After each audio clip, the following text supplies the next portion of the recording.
Kena ndak, Ra? Oh iya Oh, wes. kena. Wes ya tak mulai ya. Ya, Assalamualaikum warahmatullahi wabarakatuh. Perkenalkan, saya Putri Aulia Permatasari. Um, Tidak bisa. Assalamualaikum warahmatullahi wabarakatuh.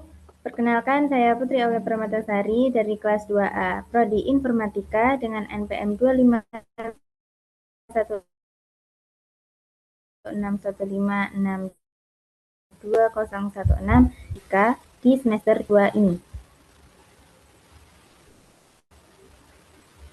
Pertama, di sini saya membuat artikel tentang hasil proyek statistika ini, penelitian ini dengan judul Analisis Hubungan Antara Tingkat Stres dengan Pola Makan Masyarakat. Nah, penelitian ini mengambil sampel data menggunakan platform Google Form untuk mengisi kuesioner tentang tingkat stres seseorang di kalangan masyarakat terhadap pola makan mereka, yaitu stres atau tekanan psikologis merupakan suatu hal yang sering dialami oleh banyak masyarakat. Banyak faktor yang bisa membuat stres tersebut. Nah, saat stres biasanya seseorang akan mengalami atau membuat pola makan seseorang tersebut menjadi berantakan atau justru bahkan ada yang menjadi tambah nafsu kepada makanan.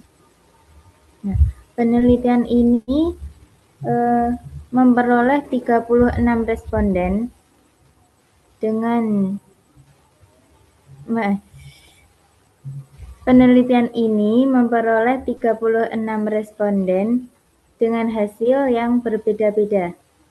Nah, dari hasil pengambilan sampel data tersebut, saya melakukan penelitian untuk menghitung hasil dari data-data sampel yang telah dikumpulkan tersebut dengan dua metode. Yang pertama, saya menggunakan statistika deskriptif, yaitu dengan repeat lagi balik ini. Di sini saya melakukan dua analisis penelitian ini. Yang pertama melalui tahap analisis statistika deskriptif untuk mencari gambaran umum sebaran karakteristik objek. Nah, di tahap ini saya akan menampilkan visualisasi presentase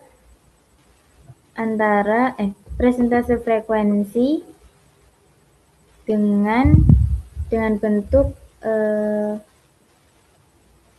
diagram batang.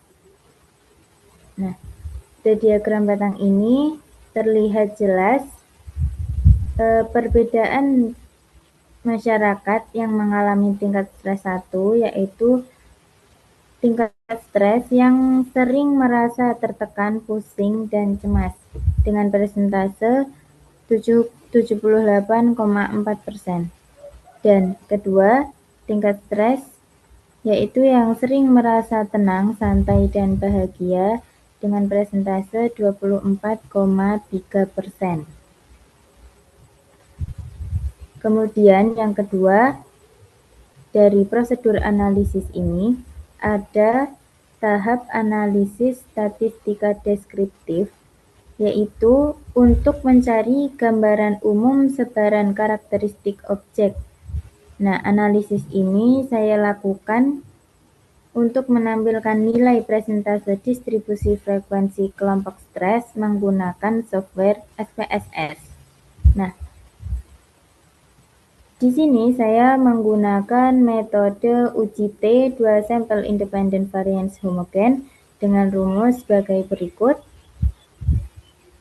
Kemudian saya aplikasikan ke software SPSS. dengan hasil menjadi diagram batang. Dan ini merupakan diagram batang tentang tingkat stres dari semua responden. Dan berikut ini adalah diagram batang tentang jumlah pola makan dari semua responden. Jadi, untuk pola makan di sini, ada yang merasa stres, tetapi pola makan seseorang tersebut tetap normal. Dan ada beberapa juga yang sempat menurun, dan ada beberapa juga yang netral.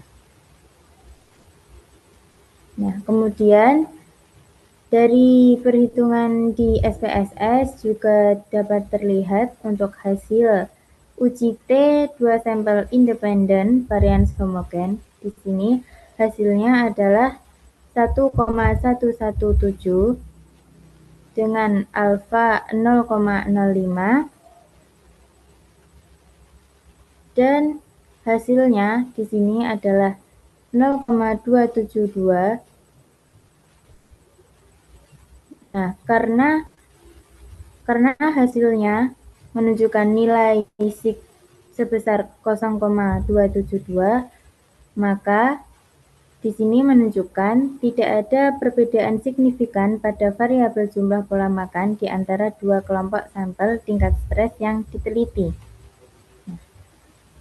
Berdasarkan penelitian di atas, dapat disimpulkan bahwa hipotesis yang ditetapkan yaitu tidak terdapat perbedaan yang signifikan pada jumlah makan masyarakat antara tingkat stres 1, yaitu yang memiliki perasaan stres, dengan tingkat stres 2.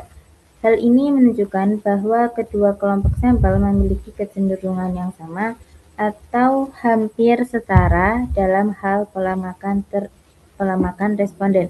Jadi kesimpulannya adalah stres yang dialami oleh masyarakat pada umumnya itu tidak memiliki kecenderungan yang signifikan atau pengaruh yang sangat berbeda terhadap pola makan.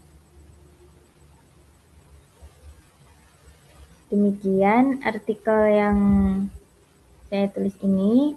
Saya juga mengucapkan terima kasih yang sebesar-besarnya kepada Bapak Joko Iskandar, Magister Komputer selaku Ketua Program Studi Informatika, dan juga kepada Ibu Melita Hashim selaku dosen pengampu mata kuliah statistika.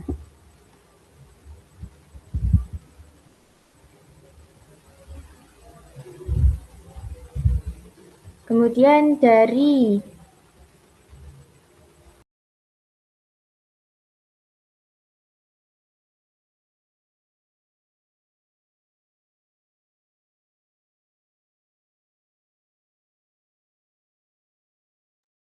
Hilang toh.